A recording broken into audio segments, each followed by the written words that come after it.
Connu pour son hit de 2003, Freak a Leak, Petey Pablo a enflammé la scène des clubs au début de l'ère de la musique crunk. Les collaborations avec les artistes les plus en vogue de musique crunk à l'époque l'ont maintenu à flot et il a sorti quelques autres singles avant d'avoir un démêlé avec la justice et que Suge Knight, toujours aussi intimidant, ne fasse complètement tomber Petey du radar. Alors qu'est-il arrivé à Mr. Freak a Leak ? Salut à tous et bienvenue sur Vraie Histoire de Star, la chaîne YouTube qui dévoile la face cachée des célébrités. Aujourd'hui, nous plongeons dans l'univers de Petey Pablo. Alors, si vous êtes nouveau sur la chaîne, n'oubliez pas de vous abonner et d'activer la cloche de notification pour ne manquer aucune de nos prochaines vidéos. Levez la main si vous vous êtes déjà senti personnellement victime de Suge Knight. Vous savez, pour quelqu'un qui ressemble à l'équivalent d'un ours en peluche humanisé, Suge s'est définitivement fait un nom tristement célèbre, mais nous ne sommes pas ici pour parler de Sugarfoot et de ses pitreries. Nous sommes ici pour discuter de la vie et de la carrière d'un artiste musical qui, je dirais, n'a pas exploité pleinement son succès grand public. Né Moses Mortimer Barrett à Greenville en Caroline du Nord, il a commencé son ascension dans le hip-hop à l'âge de 26 ans. À la suite d'un vol à main armée et d'une peine de 6 ans de prison fédérale qui a débuté en 1993, Petey, surnommé d'après le chien des Little Rascals, a fait ses débuts comme bon nombre de musiciens noirs en chantant des louanges au Seigneur, même si beaucoup d'entre vous étaient simplement là pour chanter sans forcément penser au Seigneur. Il a donc tout de suite compris qu'il avait un don pour la musique. Prenant le nom de famille Pablo de son défunt ami, il n'a pas vraiment été soutenu par sa famille, recevant plutôt des « tu n'y arriveras jamais » à la place d'encouragement. Grandir en se sentant comme un outsider était un euphémisme à ce niveau-là. À l'âge de 13 ans, remarquant que sa mère était dans une situation financière difficile, l'adolescent s'est relevé et a quitté le confort de sa maison en Caroline du Nord. Et le monde de la musique remercie cette sage décision. Comme beaucoup d'entre vous, j'en suis sûr, la musique était donc le nouvel univers de Petey, lui permettant ainsi de fuir le monde réel. C'était clairement son refuge. Ayant été initié au rap alors qu'il était au lycée, ses rappeurs préférés l'ont indirectement convaincu d'abandonner toutes ces histoires d'école. Petey reconnaissait qu'il avait bien trop de talent à exprimer et qu'il allait l'utiliser d'une manière ou d'une autre. Il lui fallait juste trouver le bon chemin. D'ailleurs, selon les mots de Young Thug, il avait juste besoin d'une plateforme. Et sachant qu'il voulait faire de la musique, il a élaboré un plan, s'envoler pour New York après avoir passé plus d'une demi-décennie au pénitencier. Mais comment il s'est sorti de tout ça ? Oh, eh bien il s'en est sorti grâce à des rencontres au fil du chemin, avec des visages très familiers comme Bad Boy Records, Black Rob et nul autre que Busta Rhymes. Rob n'était qu'un artiste prometteur à l'époque qui, évidemment, serait essentiellement abandonné comme une mauvaise habitude.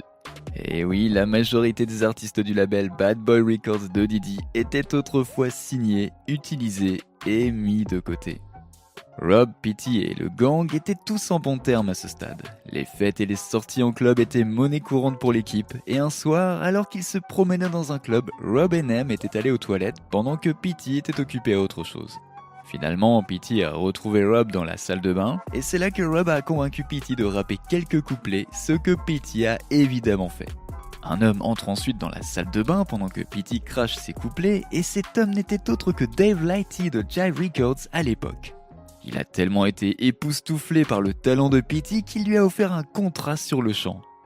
Désormais signé chez Jive, l'un des plus grands labels de l'époque, Petey était sur un nuage et a immédiatement commencé à travailler sur son premier album. Raise Up, son premier single en studio, est sorti durant l'été 2001. Associé aux meilleurs de l'industrie, comme le seul et unique super producteur nommé d'après les stepas préférés de New York, Timbaland, Petey était associé à la crème de la crème, notamment à des artistes comme Mystikal, connu pour son single à succès Shake It Fast, et Sticky Fingers, connu pour tout ce pourquoi il est connu. Bon, ok, ce n'étaient peut-être pas les meilleurs exemples, mais restez avec moi. Si vous faites partie de ceux qui regardent en se disant « Mais Petey a fait bien plus qu'une seule chanson », eh bien oui, en effet, vous avez raison. Raise Up, avec l'aide de la radio et de MTV, a atteint la 25e place du Billboard Hot 100. Après que Timbaland lui ait donné l'instrumental, Petey, lors d'un long trajet de la Caroline du Nord à New York, a remarqué un hélicoptère dans le ciel qui semblait le suivre. Ce qui a commencé comme une blague et qui a été initialement refusé par Jive Records est devenu la principale source d'inspiration pour son tout premier single. Raise Up a conquis tout le monde en nous donnant envie d'agiter nos chemises, nos drapeaux, nos clés, etc. dans les airs comme un hélicoptère. Jive, rempli de jalousie, explique à Petey que la Caroline du Nord était aussi hors de propos que la carrière de Mystikal de nos jours. Mais Petey tenait absolument à mettre son état d'origine sur la carte, rendant ainsi hommage à la Caroline du Nord dans son morceau. Son premier album studio, Diary of a Sinner, sorti en novembre 2001, a fait ses débuts à la place numéro 13, se vendant à plus de 100 000 exemplaires dès la première semaine. L'album a été certifié disque d'or le mois suivant et il a même été nominé pour le meilleur album rap aux Grammys, perdant face à The Eminem Show d'Eminem. Il a peut-être perdu face aux rappeurs préférés de la culture pop, outre Drake, Wayne et Nicki, mais Petey bénéficiait toujours de sa reconnaissance et exploitait désormais son côté acteur. En effet, il a fait ses débuts au cinéma dans Nick Cannon en 2002, le film Drumline apparaissant dans son propre rôle et était sur le point de sortir son deuxième album studio Still Writing in My Diary Second Entry. Mais il a malheureusement pris du retard pour des raisons inconnues. Pendant ce temps, Petey nous a offert un banger qui n'arrête pas de cogner, un morceau très adoré, très explicite, produit par Lil Jon. C'était le tube idéal Freakaholic qui deviendrait le plus grand succès de Petit Pablo à ce jour, atteignant ainsi la 7ème place et restant dans les charts Billboard pendant plus de 20 semaines. Et tandis que son deuxième album marinait en attendant de voir le jour, Petey est resté occupé, collaborant avec Will Smith entre autres sur 4 Songs. En 2004, nous avions enfin mis la main sur le deuxième album de Petey, Second One. Faisant ses débuts à la place numéro 4 des charts, l'album finirait par se vendre à plus de 100 000 exemplaires au cours de sa première semaine et comme son premier projet, celui-ci serait également certifié or par la Recording Industry Association of America. Le règne de Petey n'était pas encore terminé car après avoir joué sur Goodies de Ciara, il avait obtenu un succès encore plus grand public avec un morceau atteignant finalement la place numéro 1 au Billboard et restant à cette position pendant 7 bonnes semaines.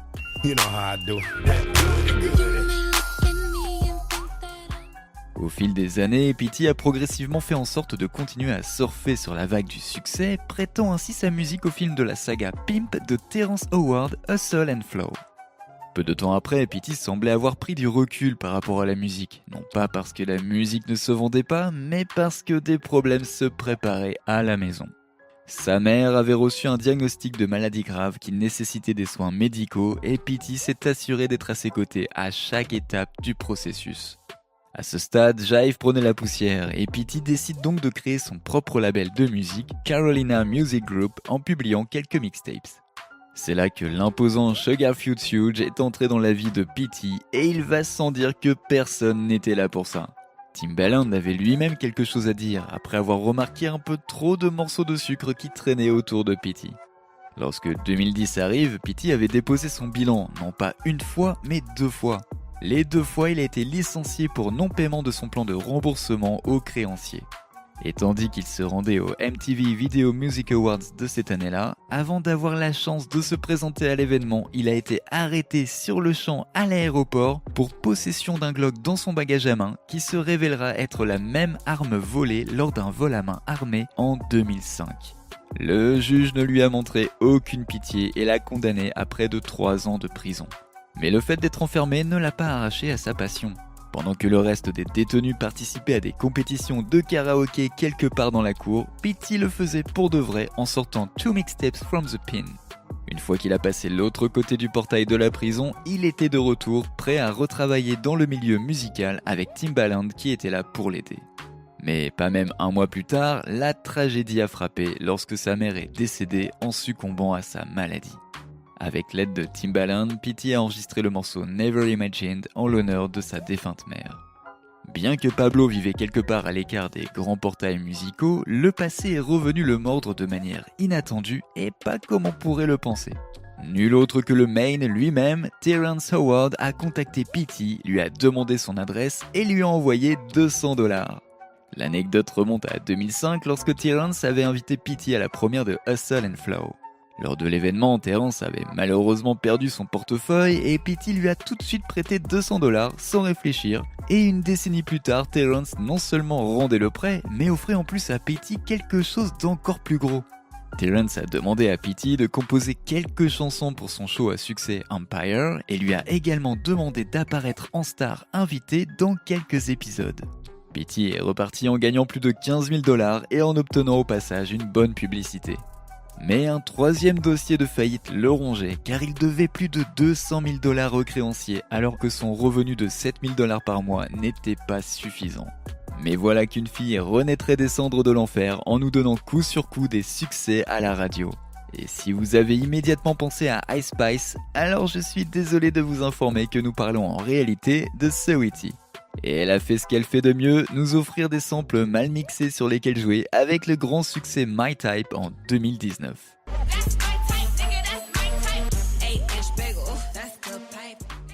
Le morceau explosait partout et les millennials et la génération Z ont immédiatement adopté ce rythme contagieux. Petey a même eu l'opportunité de se produire avec Saweetie au Black Entertainment Television Hip Hop Awards en 2019. Aujourd'hui, Petey est toujours concentré sur son métier, sa santé et son apparence, et il est au meilleur de sa forme. Une partie de son temps est maintenant occupée par sa société de cinéma et de production, ainsi que pour son amour du travail du bois. Il insiste sur le fait qu'il n'a jamais été signé sur Death Row Records de Suge, contrairement à ce que certains d'entre vous pensaient, et que son troisième album est toujours en préparation. S'il y a une chose à retenir à propos de Petey, c'est qu'il n'a jamais voulu faire de la violence la pièce maîtresse de ses créations. L'unité et l'amour sont les thèmes via lesquels il inspire, et ce sur quoi il espère que son audience s'inspirera aussi. Et vous pensez que nous aurons un jour une suite à Freakaholic ? N'oubliez pas de laisser des commentaires pour partager avec nous votre avis et opinion sur toute cette histoire et peut-être nous apporter des idées neuves sur tout ça. N'oubliez pas de cliquer sur le bouton d'abonnement pour rester à jour sur toutes nos vidéos. À bientôt!